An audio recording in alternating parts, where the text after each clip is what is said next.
요한복음 14장 1절부터 봉독해 드리겠습니다. 너희는 마음에 근심하지 말라. 하나님을 믿으니 또 나를 믿으라. 내 아버지 집에 거할 곳이 많도다. 그렇지 않으면 너희에게 일렀으리라. 내가 너희를 위하여 거처를 예비하러 가노니 가서 너희를 위하여 거처를 예비하면은 내가 다시 와서 너희를 내게로 영접하여 나 있는 곳에 너희도 있게 하리라. 내가 어디로 가는지 그 길을 너희가 아느니라. 도마가 이르되 주여 주께서 어디로 가시는지 우리가 알지 못하거늘 그 길을 어찌 알겠사옵나이까. 예수께서 이르시되 내가 곧 길이요 진리요 생명이니 나로 말미암지 않고는 아버지께로 올 자가 없느니라.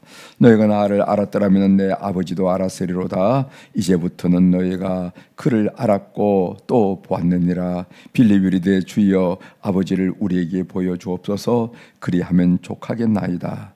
예수께서 이르시되 빌립아 내가 이렇게 오래 너희와 함께 있으되 네가 나를 알지 못하느냐. 나를 본 자는 아버지를 보았거늘 어찌하여 아버지를 보이려 하느냐.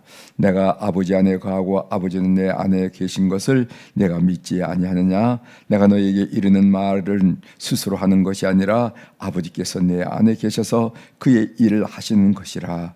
내가 아버지 안에 거하고 아버지께서 내 안에 계심을 믿으라. 그렇지 못하겠거든 행하는 그 일로 말미암아 나를 믿으라. 내가 진실로 진실로 너희에게 이르노니 나를 믿는 자는 내가 하는 이 일을 그도 할 것이요 또한 그보다 큰 일도 하리니 이는 내가 아버지께로 감이라.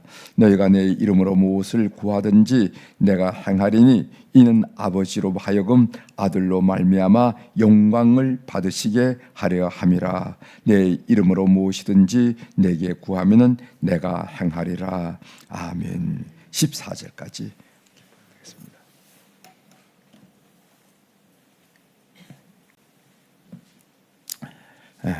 오늘 우리가 읽은 요한복음 14장 1절부터 14절에 있는 말씀을 중심으로 주제를 근심과 하나님에 대한 믿음은 반비례합니다. 이런 얘기 함께 나누도록 하겠습니다. 근심, 우리가 살다 보면 이런 근심 저런 걱정이 있잖아요. 그런데 그 근심과 하나님에 대한 믿음, 그 믿음은 반비례한다는 거죠. 근심이 크면은 보나마나 믿음이 적은 것이고, 근심이 적으면은 그것은 보나마나 그 사람의 믿음이 크다 하는 것을 우리가 알게 된다 하는 말씀을 드리죠. 그래서 근심은 상황에서 오는 것 같지만 그렇지 않아요. 사람에서 오는 것 같지만 그렇지 않아요. 근심의 핵심은 내 믿음과 관계가 있는데 반비례한다 하는 말씀을 여러분 함께 나누려고 합니다. 서광원 씨라 하는 분이 쓴 사자도 굶어 죽는다. 그런 책이 있어요. 그런 책에 사자가 어떻게 먹잇감을 사냥하는지 자세히 관찰했는데 이 초원의 제왕인 사자도 굶어 죽는다는 겁니다. 굶어 죽는다는 거예요. 초원의 제왕인 사자지만은 사자가 사냥할 때는 아무렇게나 하지 않는다는 겁니다. 되는 대로 하지 않는데 사자가 사냥할 때는 5단계를 거친다는 겁니다. 5단계. 첫 번째로는 관찰한다는 겁니다. 오늘은 어떤 놈을 먹잇감으로 삼을지 자세히 살핀다는 것이고, 두 번째로 목표를 설정한다는 겁니다. 관찰 후 가장 쉽게 사냥할 수 있는 놈을 오늘의 사냥감으로 정한다는 거죠. 그렇죠. 어리거나 부모님으로부터 그 무리에서 떨어져 있거나 뒤에서 어기정 어슬렁거리거나 이래서 가장 쉽게 사냥할 수 있는 목표를 설정하고, 세 번째로는 접근한다는 거죠. 사자가 다가오면 어느 동물이나 도망칩니다. 그러니까 사자는 조심스럽게 아무도 눈치 못 채도록 살금살금 목표로 접근하고, 그다음 네 번째로는 순간적으로 승부를 본다는 겁니다. 사냥감이 잠시 한눈을 판 사이에 순식간에 달려들어서 한 방에 적의 목을 물어뜯는다는 거죠. 그렇지 않으면 사냥감을 놓친다는 거죠. 마지막 5번째 뭐냐면은 먹잇감을 나눠 먹으면서 다음을 준비한다는 겁니다. 그런데 이렇게 철저하게 계획을 세워서 사냥을 하지만은 이 맹수인 사자가 사냥에 성공할 확률이 몇 퍼센트가 되는지 아십니까? 30%에 지나지 않는다는 거예요. 그러니까 10번 사냥을 시도했더라도 사냥감을 잡는 경우는 3번밖에 없다는 겁니다. 10번. 더군다나 그렇게 철저한 계획 속에서 사냥한 맹수를 할지라도 태어나서 어린 사자가 장성해서 그러니까 어른 사자로 될 가능성은 몇 퍼센트냐면요, 10마리를 낳았으면 1마리 정도가 어른 사자가 된다는 거예요. 그럼 9마리는 다 어디 가느냐? 그 9마리는 다 굶어 죽는다는 겁니다. 그 9마리는 이제 새끼 사자가 이제 태어나가지고 엄마를 졸졸 따라다니다가 그 사자가 이제 커서 장성한, 자기도 사냥을 하고 또 이렇게 무리를 거느릴 이런 장성한 이런 어른 사자로 성장하는 것은 10마리 중에 1마리, 그럼 9마리는 굶어 죽는다는 겁니다. 이런저런 일로 죽는다는 거예요. 그렇다는 겁니다. 아무리 용맹한 사자를 할지라도 사냥을 대충 하지 않는다는 거. 최선을 다해서 달려가고, 그래서 오직 사냥감에만 집중하는 것을 우리가 보게 되는데, 그래야만 사냥할 수가 있는데, 우리가 예수를 믿고 새 사람이 된 우리도 이 신앙생활을 대충 해서는 안 된다는 거죠. 신앙생활을 대충 하는 거죠. 되는 대로 하는 사람들 있죠. 그렇게 하지 말자는 거죠. 왜냐하면은 그렇게 해서 우리가 믿음의 성장을 이룰 수 있는 가능성이 어렵다는 겁니다.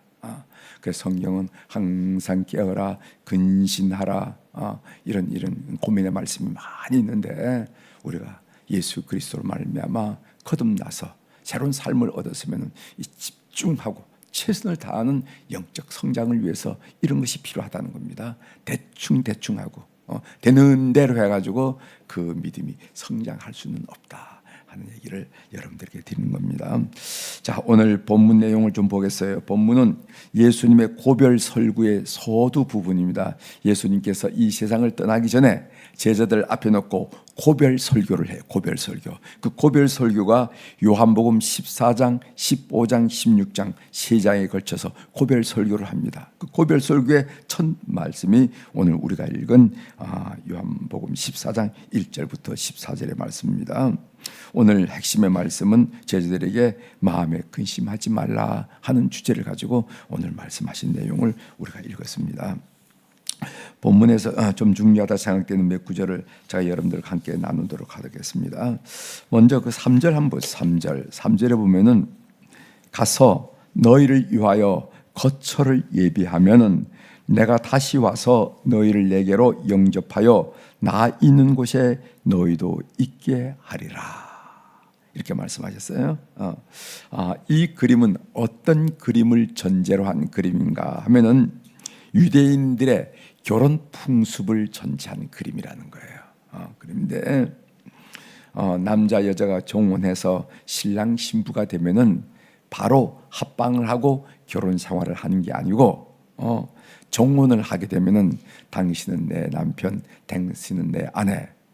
그렇게 정혼을 하게 되면은 신랑은 신부를 친정 집에 그대로 두고 저 도시에 나가든지 앞으로 살 곳에 가서 1년 동안 집을 장만한다는 겁니다. 뭐 집을 짓든지 뭐 집을 사는지 어떤지 모르지만 집을 장만하고 난 다음에 거의 1년 후 가까이 돼서 신부를 맞이하러 온다는 거죠. 그래서 거기서 신부를 맞이해서 이제 결혼 생활을 한다 하는 것인데, 예수님이 그런 것을 머릿속에 상상하고 가서 거처를 예비하고 다시 와서 너희를 데리고 간다 하는 그런 말씀을 했다고 이야기하죠. 여기 3절에 보면은 다시 오신다 하는 말씀이 있지요. 내가 다시 와서 너희를 내게로 영접하여 하는 다시 오신다 하는 말씀의 의미가 뭘까? 학자들은 여러 가지 얘기하는데, 먼저 예수님의 부활, 이제 예수님이 돌아가신 다음에 3일 만에 부활하잖아요. 그러니까 부활하시니까 부활하신 다음에 예수님 제자들 앞에 다시 나타났습니다. 그런 것처럼 그 예수님의 부활을 의미한다 이렇게 얘기할 수도 있고, 또 하나는 뭐냐면은 성령을 통해서 오신다는 거죠. 예수님이 40일 후에 승천하신 다음에 마가의 다락방에서 성령님이 오시잖아요. 그 성령님도 하나님이 아닙니까? 성부 하나님, 성자 하나님, 성령 하나님, 그 한 성령으로 오신다 하는 그런 의미도 되고, 세 번째로는 예수님이 재림하신 것, 앞으로 다시 오실 예수님의 재림, 그것이 다시 오십니다 라고 말씀하는데, 학자들은 어디에 의미를 많이 두냐 하면은 예수님이 오신다라는 것은 성령님을 통해서 다시 오시는 것, 성령님을 통해서 오시는 것에 주안점을 주고 해석을 합니다. 여기 다시 오신다 할 때, 다시 와서 할 때, 다시라는 이 부사도 고별 설교에서는요, 부활이나 재림을 의미하기보다는 성령님을 통해서 오시는 것에 관련이 있다 하는 것을 알게 됩니다. 오늘 요한복음 16장 16절, 우리가 읽진 않았지만 16장 16절 고별 설교의 마지막 부분인데, 보면은 조금 있으면 너희가 나를 보지 못하겠고 또 조금 있으면 나를 보리라 하시니, 조금 있으면 나를 보지 못하고 또 조금 있으면 나를 보리라 하시니, 이 말씀. 그다음에 16장 22절에 보면은 지금은 너희가 근심하나 내가 다시 너희를 보리니 너희 마음이 기쁠 것이요 너희 기쁨을 빼앗을 자가 없으리라. 이런 표현들은 뭐냐면은 성령을 통해서 오시는 것을 뜻한다라고 학자들은 이야기하는 거죠. 그래서 여기 보면 거처를 예비한다 하는 말씀인데, 이 거처를 예비한다는 것은 하나 예수님이 말은 이 거처라는 이 표현은 신약 성경에서 두 번 나오는데 오늘 우리가 읽은 2절의 말씀과 또 23절 요한복음 14장 23절에 나오는데 그 부분을 읽어드리겠습니다. 23절, 예수께서 대답하여 이르시되 사람이 나를 사랑하면은 내 말을 지키리니 내 아버지께서 그를 사랑하실 것이요 우리가 그에게 가서 거처를 그와 함께 하리라 하는 이 거처란 표현이 2절에도 나오고 23절에 나오는데 그 동일한 표현입니다. 이 거처, 여기서 거처란 말은 무슨 말인가?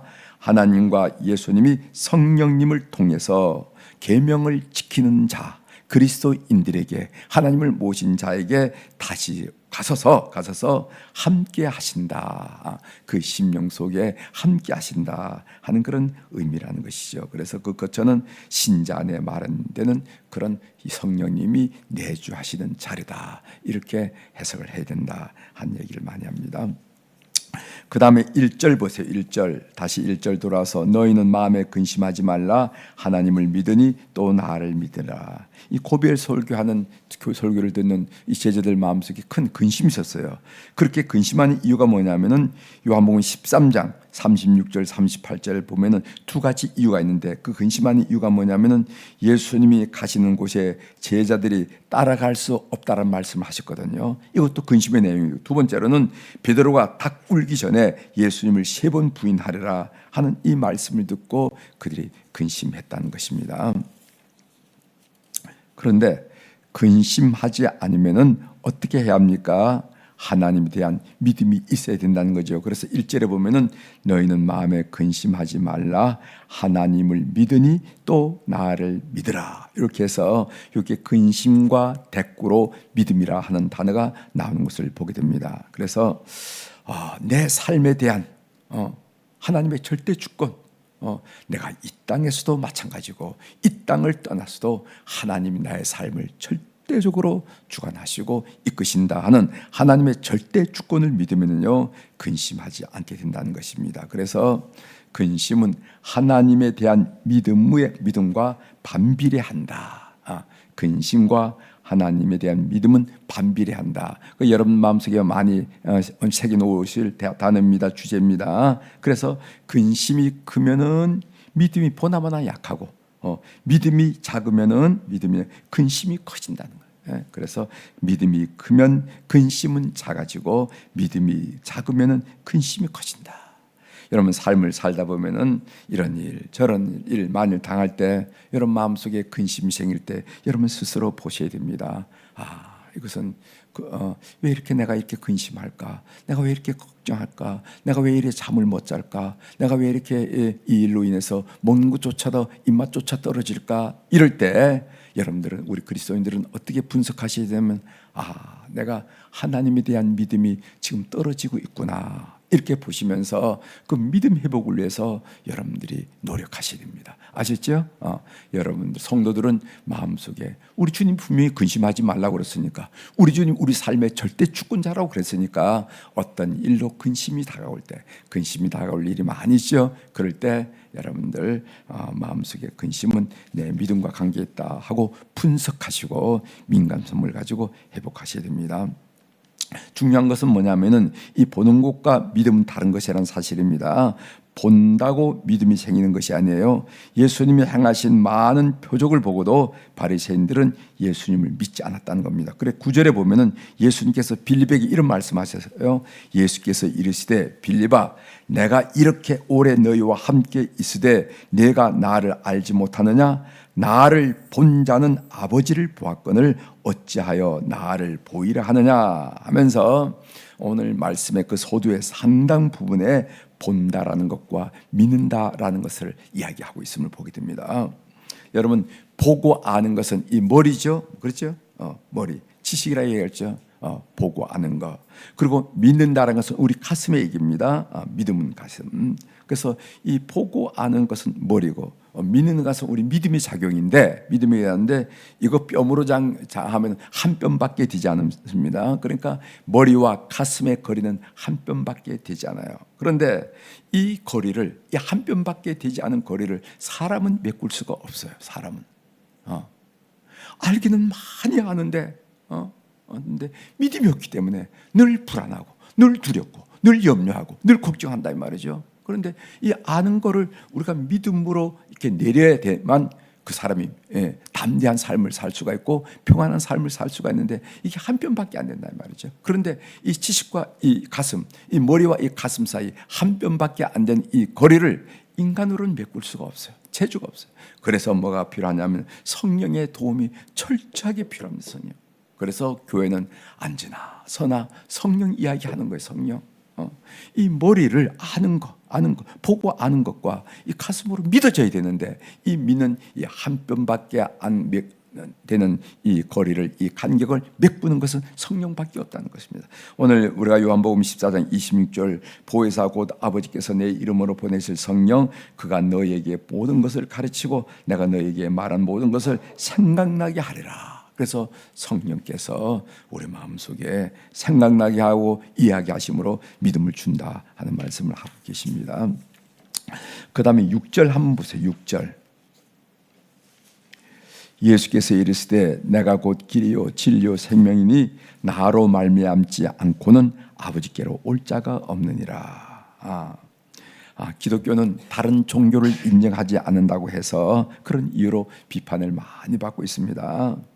특별히 오늘 우리가 살아가고 있는 이 시대는 절대 진리라든가 절대 가치라는 것을 부정하고 모든 것을 상대화시키는 세상이 아니겠어요? 그렇기 때문에 다른 종교를 인정하지 않는 이 기독교의 태도를 너무 배타적이다 하고 사람들이 비판합니다. 그러나 아무리 배타적이라는 비판을 받는다 하더라도 포기해서는 안 되는 것이 있습니다. 그것은 예수님만이 길이요 진리요 생명이란 사실입니다.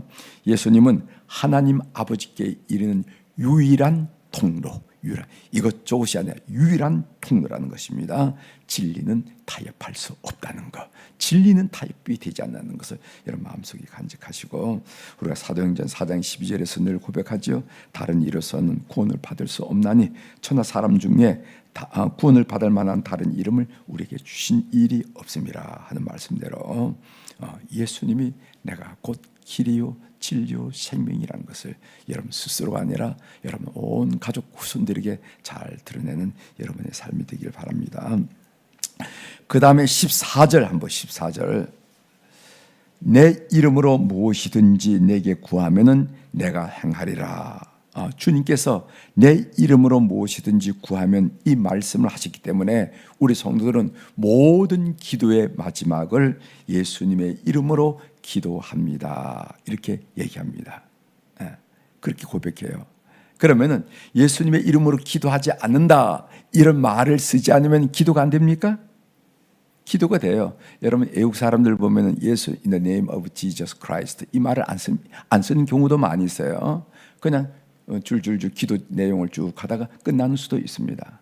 그러나 대부분의 크리스천들은 예수님의 이름으로 기도합니다. 이렇게 하면서 기도를 마무리 짓죠. 그래서 예수님의 이름으로 기도합니다라는 말은 바로 오늘 요한복음 4장 14절에서 나온 이 예수님의 권면 때문에 나온 겁니다. 내 이름으로 무엇인지 기도하라 라는 말씀 때문에 예수님의 이름으로 기도합니다 라고 말씀하는 거예요. 기도하는 거예요. 근데 예수님의 이름으로 기도합니다 라는 의미는 뭐냐면은 자기 욕심과 야망을 채우는 기도를 합리화하는 그런 주문이 아니라는 겁니다.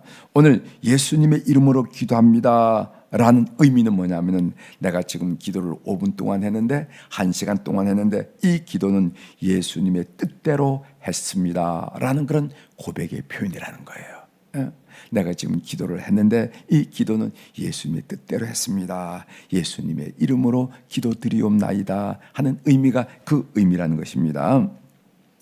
우리의 기도는 하나님의 영광의 그 목적이 있어야 돼요. 그럴 때 응답을 받게 돼. 반드시 기도 응답을 받게 된다는 것입니다. 그래서 우리 기도가 우리의 질병을 위한 기도든지 우리 자녀들을 위한 기도든지 우리의 미래를 위한 기도든지 그 기도의 목적은 뭐냐면은 내가 내 욕망, 야망을 채우기 위한 기도가 아니라 그 목적은 뭐냐면 사람은 어떻게 하든지 죽잖아요. 그죠? 영혼에. 그러니까 이 기도의 목적은 하나님의 영광을 위해서 드리는 기도가 되어야만 그 하나님의 영광이 있는 기도에 바로 우리 주님이 개입하셔서 응답받게 하신다라고 말씀하신다는 것이죠. 여러분 작곡가 바흐 아지요? 요한 세바스찬 바하. 그는 이 항상 작곡을 한 다음에 그 작품 끝머리에 SDG라고 쓴답니다. SDG. 그 SDG라는 건 라틴어인데 솔리 데오 글로리아. 오직 하나님께 영광 이렇게 하면서 그는 작품을 쓰면 그 끝말에다 뭐 마치 사인처럼 SDG 이렇게 쓴다는 겁니다. 우리도 그래야 된다고 생각해요. 우리가 기도하는 내용이든지 우리가 무슨 직업 아니 사업 어떤 만남 그 모든 일에 있어서 마치 바하가 SDG를 고백한 것처럼 우리는 하나님의 영광을 위하여 라는 그런 삶이 되어야 된다는 겁니다. 왜냐하면 그것이 우리 존재의 목적이기 때문에 그런 거예요. 왜 우리가 호흡하고 먹고 사느냐 이게 우리 존재의 목적이기 때문에 하나님의 영광을 위한 그런 결심들이 있게 되고 기도도 마찬가지라는 거죠. 우리가 많은 시간 기도드리는 이유가 뭔가 그 무수한 남도 생각하지 못한 그 욕망, 야망, 꿈들을 하나님께 다 아래서 내가 인생 60평생, 70평생 사는 동안 그거 다 이루어주세요. 그 의미가 아니라 하나님이 내신 생명을 하나님의 영광을 위해서 살도록 내가 이것을 구합니다 라는 그런 얘기가 되어야 된다는 것을 꼭 기억하시길 바랍니다. 삶의 적용으로 말씀드립니다. 근심과 하나님에 대한 믿음은 어떻게 한다고요? 반비례한다. 꼭 기억하십시오. 근심과 걱정과 불안, 두려움은 하나님에 대한 믿음과 반비례한다. 근심이 크면은 믿음이 없어진 거고 근심이 작아진 것은 여러분의 믿음이 컸다는 겁니다. 그래서 여러분 믿음이 늘 사자가 먹잇감을 잡기 위해서 최선을 다하는 것처럼 믿음 성장을 위해서 노력하시고 그래서 넉넉한 삶을 사는 교우들이 되기를 주 이름으로 축원합니다. 기도하시겠습니다.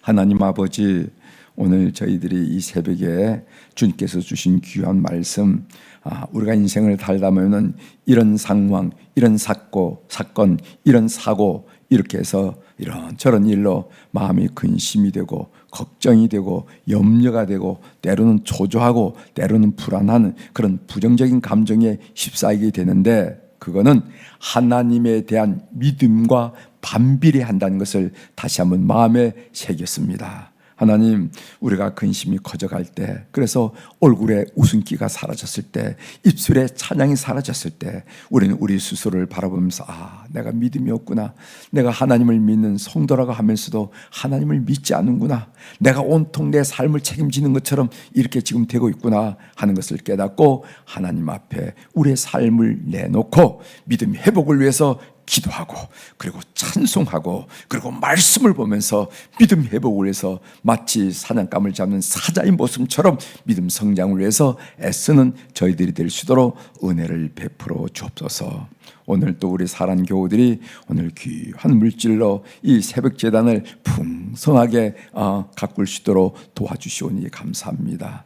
늘 고백드리는 고백이지만은 이 물질에는 우리의 사연이 있습니다. 우리의 기도 제목이 있습니다. 우리의 간구의 내용이 있습니다. 우리의 애씀이 있습니다. 정성이 있습니다. 이 물질 주께서 통촉하여 주시고 또 연락하여 주심으로 말미암아 우리가 이 땅에서 80억이 사는 인구 중에 살아가고 있지만은 오직 하나님의 사랑을 받는 오직 유일한 존재인 것처럼 하나님의 간섭, 하나님의 지도, 하나님의 이끄심, 하나님의 그 격려, 하나님의 도우심을 받고 살아가는 하늘 백성들이 다 될 수 있도록 은총을 베풀어 주옵소서.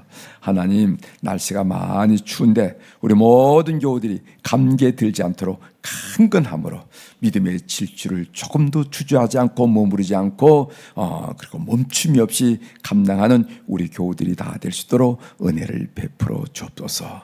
오늘 또 하늘의 주권과 땅의 주권과 모든 주권을 장하신 권세 있는 우리 주님의 이름으로 이 새벽에 선포합니다. 내 영혼이 잘된 같이 범사가 잘되고 강건한 축복을 오늘 또 하나님의 주신 이 귀한 시간을 살아가는 동안에 많이 확인하면서 감사하는 우리 교우들이 다 되게 도와주옵소서. 마음속에 차자의 감사가 넘치고 입술에 찬양이 넘치고 얼굴이 환한 웃음으로 천국을 살아가는 우리 교우들의 한날이 되도록 역사하여 주옵소서. 감사드리며 예수님의 이름으로 기도 올려옵나이다. 아멘.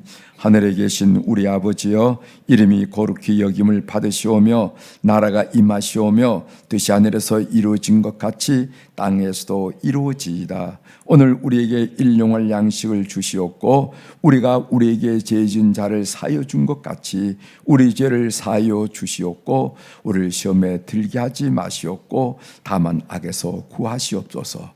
나라와 권세와 영광이 아버지께 영원히 있사옵나이다. 아멘.